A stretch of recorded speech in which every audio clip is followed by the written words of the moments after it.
The Honorable Justices of the Supreme Court of the State of Iowa. Hear ye, hear ye. The Honorable Supreme Court of the State of Iowa is now in session.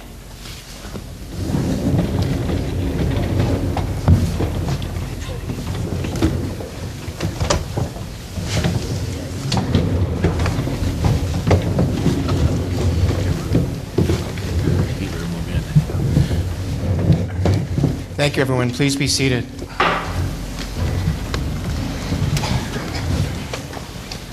Again, welcome to this special session of the Iowa Supreme Court held at Harlan High School. It's a pleasure to be here. And thank you so much for taking time out of your evening to be with us. We have one case will be submitted this evening. That case is State of Iowa versus Duqualla Howse. Mr. Buller, you may proceed.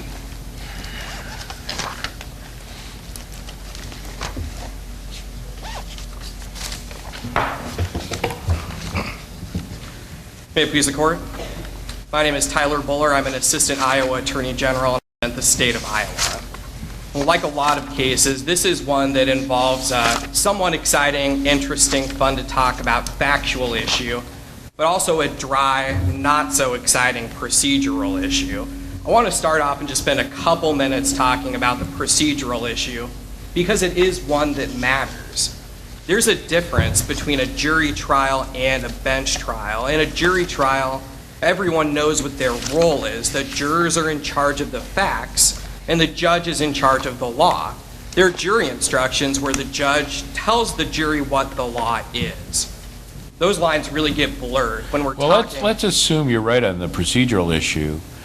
Why couldn't we consider it under ineffective assistance of counsel for not making the proper motion, which someone should have done, and if he was wrong, the defendant surely was prejudiced, and we could rule on the thing. I mean, I think the merits of the case is what we need to focus on, because although you may be technically right, and I'm not sure if you are or not, but I don't think it makes a difference on our determination tonight, does it? I think it does. Mr. Buller, can I just ask you to just pull the mic a little bit closer? I am vertically challenged, and this is a common problem. Thank you. Is that any better, Your Honor? Thank you. I have a two-part answer, Justice Wiggins, for why the procedure does matter in this case, why the procedural issue should bar consideration of the claims. The first is that I'm not sure ineffective assistance is really briefed in a way that this court can reach the question. I'm not sure we see a clear analysis of the two-pronged test from a case called Strickland. We don't see why the attorney breached an essential duty, and we don't see why it would have changed the outcome. But also, we have a mechanism to address questions that involve ineffective assistance. It's called a post-conviction relief application, and the defendant in this case could certainly file one of those. So if you're wrong on the merits, the defendant should stay convicted, and I'm not sure they're in jail, but they should stay convicted, and if they're in jail, they should sit in jail, and we should let the procedure play out. The procedural rules matter to lawyers, Your Honor. I think we all know that here. And this is a case where the procedural rule could have made a big difference in the district court. If we look at the third argument the defendant advances, she's really arguing for this court to read a brand new element into the dangerous weapon statute. She wants this court to say that it's not enough to have a dangerous weapon, but you have to brandish it, really wave it about in order to be guilty of the crime. The district court... But if you look at the record, and I know you have, but the defense offered a handful of cases, all involving questions of statutory interpretation. Some of them actually involved our dangerous weapon statute, and a couple of them didn't. But as the district court said, the cases involved statutory limitation, is what the transcript says, but I think it's statutory interpretation. All right, and then you look at the transcript itself, and she's raising the brandishing point in the evidentiary record. So I agree with you, it wasn't briefed, obviously. I mean, it wasn't nicely teed up, but we know statutory interpretation is at issue, and then in the record on the examination of witnesses, she talked about the brandishing. Isn't that enough to put the district court on notice of what the argument is? I think if you very creatively cobble together different pieces of the record, there are maybe hints and suggestions of that argument, but that's not enough, Justice Apple. The cases that you're talking about weren't filed in any way that really says anything. It's a bullet-pointed list of cases before trial. If you look at the cases on their own, maybe they say something, maybe they don't. It's not exactly clear. What we really need is a clear motion.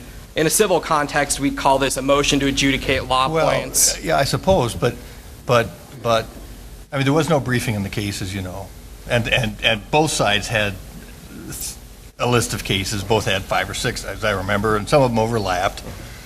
And then you had a relatively brief hearing. But as you read the hearing, it strikes me it's relatively clear. There's a challenge whether the first prong of the statute is met, and we're going to get into that in a minute, I suppose. A challenge whether the second prong of the statute is met. And the brandishing issue is at least bandied about. It seems to me your argument almost proves too much. I mean, what you're really saying is that no issue was preserved. There's no briefing, but can't we look at the record and kind of figure out what the fighting issues were? I do think there was an issue preserved, and it's the one that this court addressed in Geyer, whether under that first sentence of the statute, a stun gun qualifies as a dangerous weapon. Let's go into Geyer. Is that case correct, do you think? It is, Your Honor, because stun guns are dangerous weapon. There's really 2 different requirements for something to be a dangerous weapon under that first sentence of the statute. First, the item has to be designed to cause injury or death, and we know that injury means pain. That's what this court said in Geyer. Then the second requirement is that the item is capable of inflicting death. But Geyer, there was all kinds of testimony about the capabilities of that specific stun gun. And here there wasn't. And how do you say those cases are equivalent to each other without that testimony? What we have missing here really isn't that much. What we're missing is the exact voltage of the stun gun. That's not that much? 2 volts, 3 volts, 5 volts? We have no idea what the power, it's declared to be a stun gun, and I guess that's not disputed, but we have no sense of its power, and we have to show, I gather, that it's capable of inflicting death. So isn't the voltage kind of important? Well, as we see one of the police officers testify, it's not really voltage that determines pain, it's amperes and joules. Well, we don't have that either, of course. I certainly agree with you there, but the reason we don't need that is because we know this is a commercial stun gun. No one argued in the district court, and I doubt any... But we know that peanuts can kill people with peanut allergies. And we know that if you eat enough meat, it can kill people who have high cholesterol. I mean, but that has to be in evidence. I mean, we just can't take judicial notice that a stun gun may kill people, can we? I mean, that's what you're asking us to do. The police officers in this case testified that stun guns can kill people. Oh, let's look at what they testified to. The first officer, Jurgensen, was asked, would a stun gun be capable of administering serious bodily injury and or death? And the answer is, depends if there's drugs in the system, heart conditions, da-da-da. But for injury, for sure. Death, there's a maybe. Next question. If the stun gun is used in the manner for which it's designed, do you think it's capable of causing death? Answer, no. So it doesn't look too good for your position. It goes on. Are there preconditions such as a heart condition, drugs? Can that result in death? Yes. So that's bringing it back. And then Officer Erie testifies, well, there have been studies on stun guns, studies on tasers that show 1 in 275,000 people, one could possibly be affected by the stun of a taser. And of course, we're dealing here with the stun gun, which has less power than a taser. So 1 in 275,000 persons who could possibly be affected, that's enough to satisfy the statute? I've got 2 points. Bring me back if I don't get to your point. But the first is that I'm not sure a taser necessarily is less or more powerful than a stun gun. I think the effect is different. We know that a taser, what shoots out the probes, is more likely to lock someone's body up. But there's no reason to think that less electricity is coming out of the stun gun. That's certainly not supported by the record here. Well, Counsel, that sounds almost like testimony. Isn't this a case where we really needed an expert to testify? We had an expert. How much energy it takes to actually immobilize somebody, and whether this particular gun was designed to produce that much, emit that much energy. It strikes me that those are very much subjects of expert testimony. Is it your position that either of these two officers was actually qualified to testify as an expert when they didn't even know who manufactured the gun or what its specs or capacities were?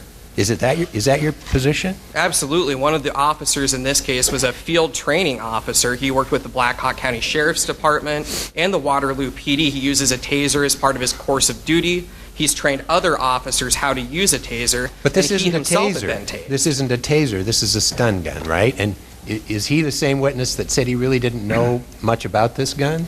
About this exact gun? Sure, and that's not surprising.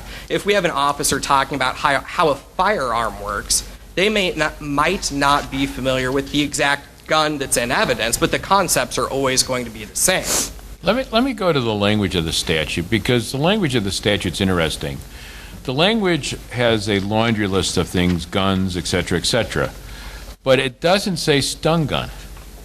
It defines that as a portable device or weapon directing an electric current, impulse wave, or beam that produces a high voltage pulse designed to immobilize a person. So the statute could have been written stun gun, and we wouldn't be here today probably, would we? Well, that's only looking at the third sentence, of course. When the legislature made this amendment, it knew of this court's decision in Geyer that under the first sentence, the general definition that opens the statute, stun guns qualify. Did they use the exact word stun gun? No, I think we have a decent analog of it. They've tried to maybe write it without referring to taser, which is a brand name, or stun gun, which is maybe something that not everyone knows the meaning of. So if we're going to shift and look at that. My question is, that I think the statute can be read two ways, and this is where my problem is. You can read it that it requires proof that it produces high voltage, et cetera, or it's just a way, like you're saying, to define a stun gun. And can you read it both ways, first of all?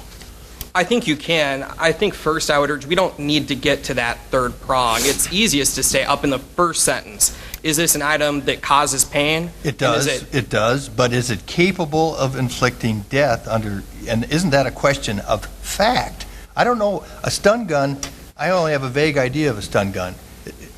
What is its power? I gather, and maybe I'm wrong, but there's a wide range of power and potential power. You need to prove that, or convince a judge that this item is capable of inflicting death. And is 1 in 275,000 sufficient? I mean, that's Justice Wiggins' peanut analogy. A can of mace, if I sprayed mace in 275,000 people, one of them might drop dead on me, I suppose. What does it mean to be capable of inflicting death? Does it mean, is 1 in 275,000 enough? And our Lawler case, or Lawler, I don't know what the name is, you pronounce it, says, uses a test may not readily be used to cause injury or death, whether it could readily cause injury or death. But is the remote capability enough? Because if so, mace, a fork, A peanut? I mean, who knows what? So get back to that second prong that you're working on. I want to be clear, I don't think the peanut comparison is a first one. The state's not going to stand here and say peanuts are designed to cause pain. That's the first prong of what we're talking about. So I think these sort of fanciful examples aren't really what's going on here. How about a mace? Mace is designed to certainly injury, no question about that. Mm-hmm. If 1 in 275,000 persons have a heart attack when they're sprayed with mace, that becomes a dangerous weapon? I believe that is true. That's what the statute says, capable of inflicting death. So any theoretic possibility. So there's, the second prong means nothing, because anything that's designed primarily for use inflicting death will automatically meet the second prong. We're not talking about theoretically, and that's not the evidence here. We have a statistic. Is it a big statistic? Oh, sure. Okay, so 1 275,000, big number, but that is capable of inflicting death, and we're talking about the plain language of the statute. Is the state abandoning the definition of stun gun as in the last sentence of the statute? No. And is it sufficient that an officer testified that this type of stun gun was capable of immobilizing someone? That is sufficient. The officer uses the word incapacitate. I think that's exactly the same as immobilize. If you ask someone on the street what the difference between the word immobilize and the word incapacitate, they're not going to give you a difference. I use those words certainly in the same context. The fact that this device emits an electrical beam that immobilizes a person, that's sufficient under the third alternative of the statute, the per se laundry list. Of course, what do you make of Officer Erie, who states that it does not immobilize? As the district court judge recognized, there are a couple inconsistencies in the officer's testimony. Part of that's because the questions are phrased in the words of the statute. It's a clunky statute, an item designed and when used in the manner for which it was designed, capable of inflicting death. If I were asked that question, I might be confused at first too. But importantly, if what we are really talking about is a sufficiency review, all of the conflicts in the evidence are resolved in favor of the state. And that's what the district court judge did. He mentioned this inconsistency in his order, and he resolved it in favor of the state. Wouldn't the amount of charge in the stun gun be a factor on immobilization just as it is in whether it causes death? I mean, that there was testimony that the shock of a stun gun would, and this was from Officer Erie, would make you recoil. I'm using a term that is not necessarily in the record, I guess, but would make you step back. That's not immobilization. So don't we really need to know something about the power of this gun before we can decide whether it immobilizes? Mr. Chief Justice, I see my time has expired. May I answer? Would that information be relevant? Might it be useful for someone to know the exact voltage, amperes, joules of the stun gun? Sure, absolutely. But that is not required by the statute. We can just assume and speculate that it's enough to cause immobilization. I don't think it is an assumption. We have officers trained in the use of these types of weapons testifying that you use these to shock someone for pain compliance to incapacitate them. Thank you, Counsel. Mr. Audlehelm?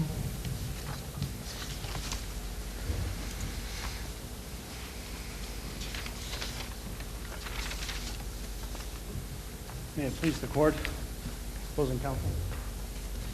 Good evening, Your Honors. My name is John Audlehelm. I am here on behalf of Ms. Tuquela Monique Howse. I'd like to thank the court for taking the opportunity to hear this case, as well as the city of Harlan for hosting us. It's kind of nice to be in a high school and see that some things don't change, which is that people get sitting in the first three rows. So, and we've also had... Don't you wish we didn't take the case? Because you won below. Point of fact, Your Honor, I'm still thankful that the court took the case because I won below in a really weird, scrappy way that I think I shouldn't have. I think that the Court of Appeals decision in this case inadvertently created a requirement that police officers stick themselves with stun guns. That's happening. There's a case called Rimmer, which unfortunately, is this loud enough? Am I getting it? All right. There's a case called Rimmer, which came up at the Court of Appeals, unfortunately, which did not apply for further review, which would have made a great companion to this case. But in that case, I read the briefs, and in that case, the police officers were laughing and sticking each other with the guy's stun gun and laughing about how weak it was. The proof that the Court of Appeals considered to be sufficient to meet the requirement that the state prove some voltage was that the officer said he was scared of it. So we've got a few disturbing scenarios. We've got, under the present state of the case law, we've got a strange rule effectively that police officers shock themselves with stun guns, which if they're so dangerous, why on earth are we making them do that? Yeah, but can't they send the gun to a crime lab? I mean, don't we have a DCI crime lab where, they could send it in, they could examine it, they could get the instruction, a instruction manual, they could test it on a pineapple or something, I don't know, and figure out whether or not it works or not. I mean, it's not rocket science, is it? Oh, I don't disagree. I think that approach makes stun guns similar to BB guns and brass knuckles in that it's more fact-based, and I would not be opposed to the court ordering additional, essentially, testing of stun guns if that were to be set up. But I have a different problem with your case here. When I read the laundry list, guns, the last one is it says a device with an electric current, impulse, or wave or beam designed to immobilize a person. And I think I could read that two ways. I could read it, one, it's just a description of a stun gun without calling it a stun gun, taser, or whatever other brand it is. Or two, it requires proof that it can immobilize, et cetera, et cetera. What's your position on how we should read that statute? My position, Your Honor, is actually that the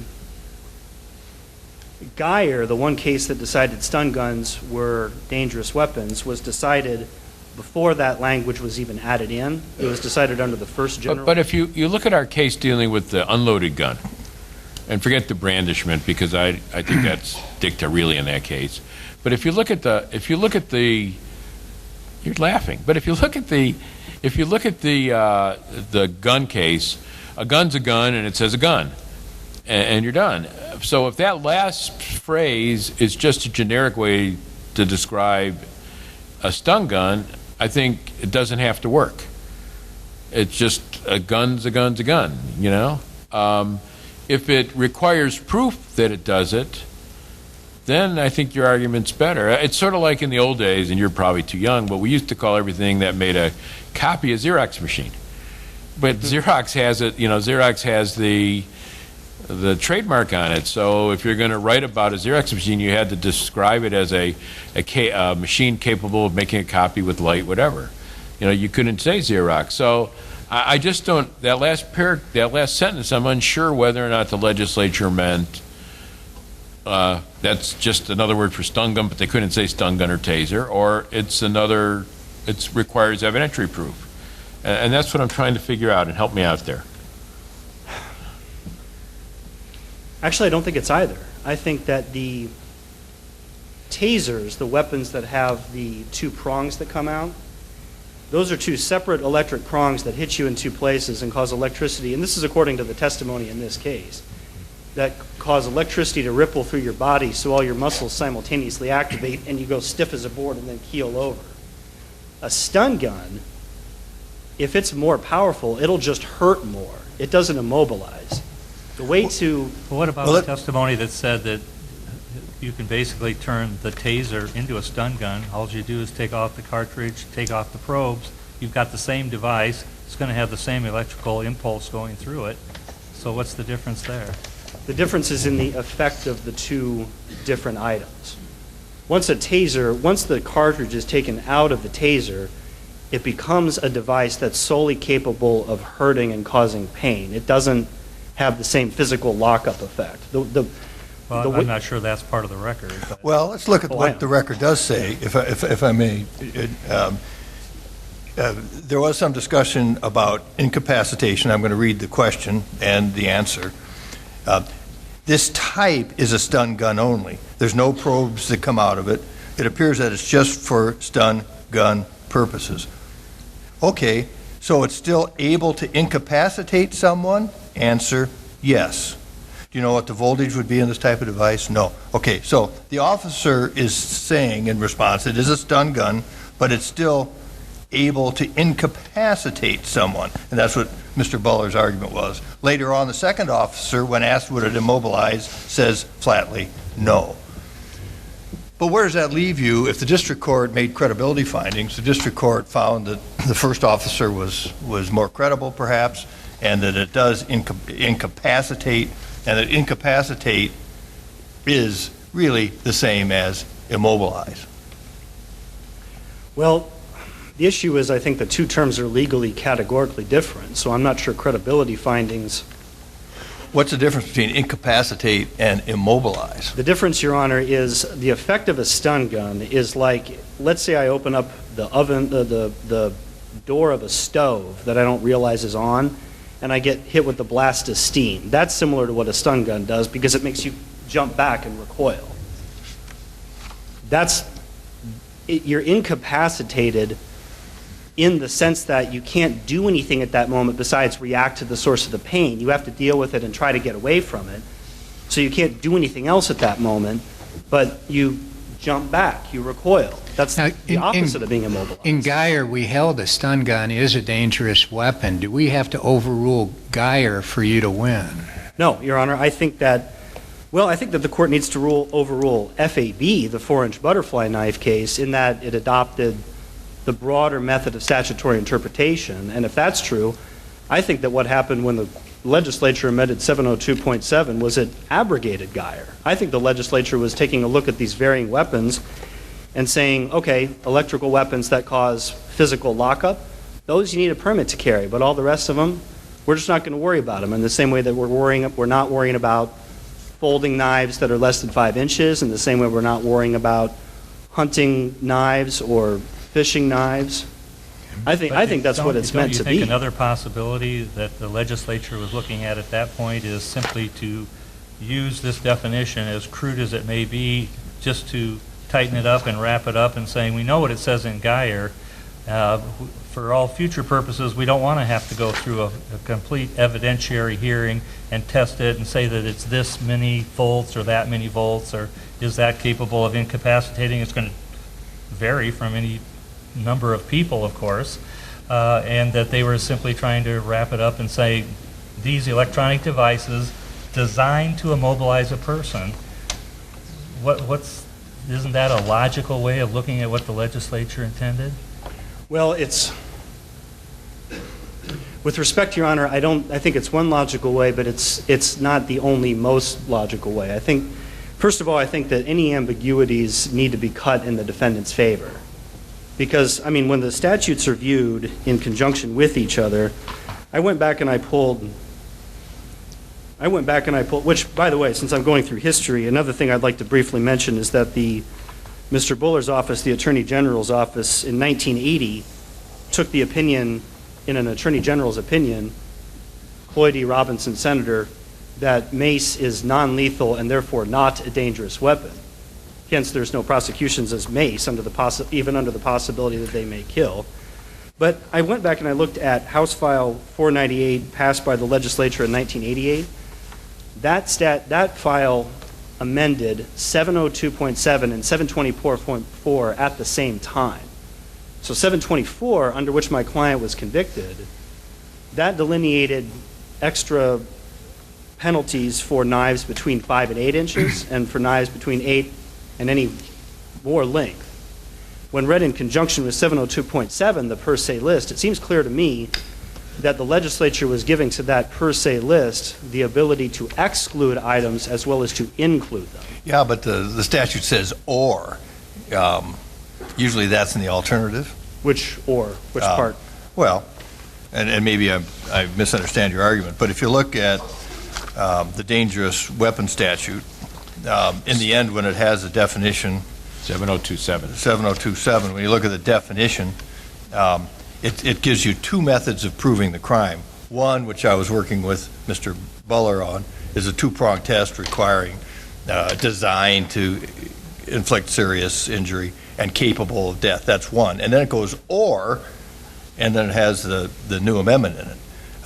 But if the state is correct in showing that it is capable, it is designed to inflict serious injury or death, and it does inflict pain, and if the state is correct that it is capable of causing death, it seems to me you lose, notwithstanding the later amendment. Well, I think there's two. My reading of the statute is that the per se list excludes. Yeah, but it says, but why? Because it says or. I mean, there's two ways to prove carrying a dangerous weapon under the statute. What? Well, okay, so if my interpretation of the statute is wrong and we go up to the general definition anyway, I think there's two problems with that. The first is that, like, I'd concede that a stun gun causes injury with injury defined as pain. That's conceded. But is that the definition of injury that you're accepting in this first sentence of 7027? In other words, Counsel, I was just, as I thought about this case, I thought about if a representative of the manufacturer of this stun gun were called to testify, do you think they would testify that stun gun was designed primarily to either injure people or kill people? No, I don't. I think that Okay, so if I understand your answer, then you're not suggesting that it's enough in the first sentence of 7027 for the state to prove merely that somebody experiences pain when they're stunned. It requires something more than that, an injury that perhaps has longer consequences. In other words, more than just a pain stimulus to result in an injury. Is that your position? No, actually, I think that the device, from my understanding of the case law, injury is defined as pain. Yeah, Geyer says that. Yeah. Okay. And the model penal code says that. Right, and so I think that where my primary focus on the general definition was in the second half, where it's and capable of inflicting death. Okay. So I think that if we're going to look at, if this case comes down to capability, there's two aspects of the general definition that I want to touch on. The first is capability, and the second is designed. What does designed mean? Capability, if it comes down to that, I think a really functional definition is simply, what do police officers do for themselves during training? They shock each other, they tase each other, they spray mace and pepper spray on each other. They don't shoot and stab each other. So I think the officers themselves have a pretty clear definition of that. And I think the other definition is, what does it mean to be designed to do something? And my position is designed means why the weapon was built. So I think the answer... Yeah, but design's only on the first prong.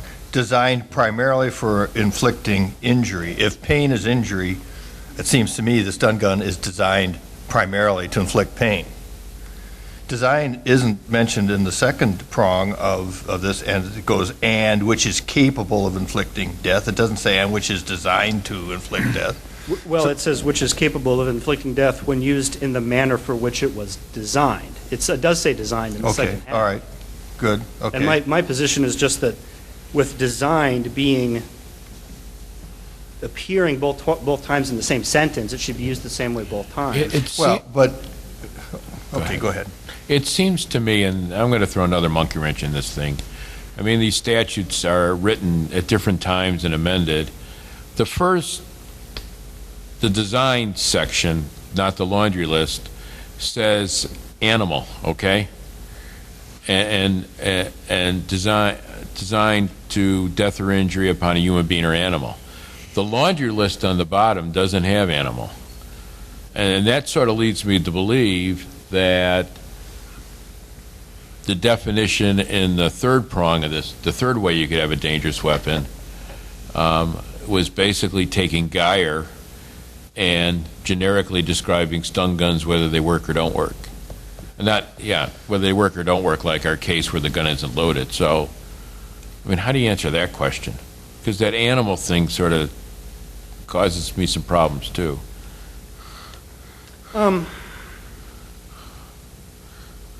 I think what it comes down to is we're stuck with what the legislature wrote rather than what we think they might have been trying to write. Well, our job is to figure out what their intent was by the words they used. We don't make the law. We don't make the policy. We have to look at the legislative history and figure out what the legislature wanted to criminalize and not. It's not our decision what is a dangerous weapon or not. But we have to read these statutes and figure out why they have animal in the first one and not in the second one.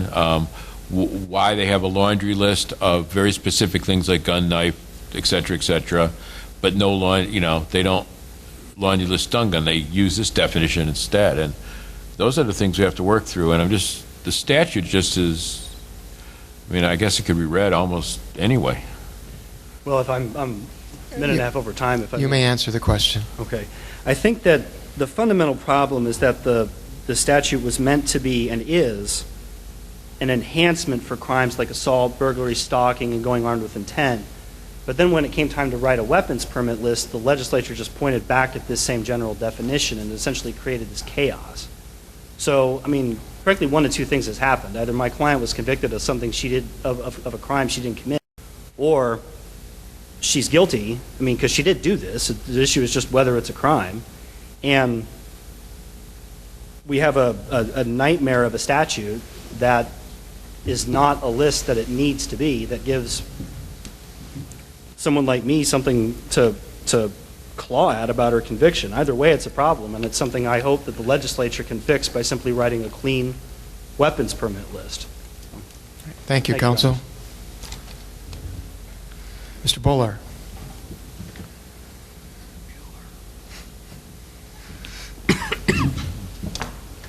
Seems to me that there are three plausible understandings of what the legislature was after when it amended the third sentence of the statute. First, it just codifies Geyer. They know Geyer's out there. They want that to be in the per se list so that it's easier for the state to prove. That would make sense. The second is that they're trying to talk about a class of items without using a trademark name, without using the word taser. So they come up with this sort of generic definition, like if we were talking about Tylenol and instead we listed off acetaminophen. That's what they could have been doing. The third argument that I've heard flavors of from the court is that they were trying to create an evidentiary requirement for tasers. And I think that is the weakest interpretation of the statute. But if it's a reasonable person could say that's how the statute could be interpreted under the rule of lenity, you lose. If the only sentence of the statute was the third one, you would be exactly right, Your Honor, but it's not. We have Geyer interpreting the first sentence of the statute. Is this an item created to inflict pain? I don't think anyone's really disputing So that. is the state now saying that because of the rule of lenity and the three separate interpretations, that the last sentence of the statute really doesn't help you very much? No, Your Honor. I'm saying if I accept the premises of your questioning, then that's where I'd end up, but I don't accept I'm just taking your three ways to interpret it. You came up with those, not me. That's why I think this is the poorest way to interpret the statute, because we don't need to get to statutory construction. If the legislature's language is plain, it means exactly what it says. And I want to touch on something Justice Apple was raising about there's these alternatives, this or in the statute. The reason we know that the third sentence doesn't exclude things that were covered in the first is the exact words that were used. It says dangerous weapons include but are not limited to. That means exactly what it says. If I say I like Halloween candy including but not limited to Reese's Peanut Butter Cups, I probably like Snickers and Milky Ways too. It's not very complicated language. And that's why I suggest the best way to get rid of this case, to resolve these issues, is just to look back to Geyer. 20 years ago, this court looked at that first sentence. Let me go back to the third, the language at the end, the per se alternative. Why isn't this a device directing an electric current that produces a high voltage pulse designed to immobilize a person?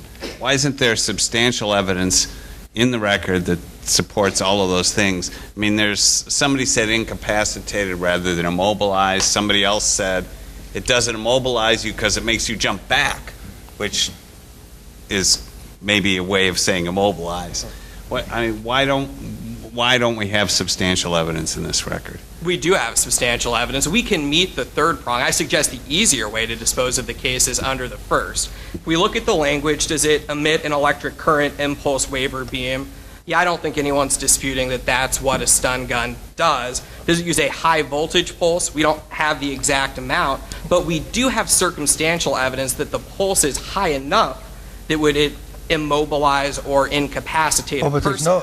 But I'll challenge you a little bit there. I mean, I do understand your argument, but the only testimony, even the best testimony on the issue of voltage, was just a generic statement.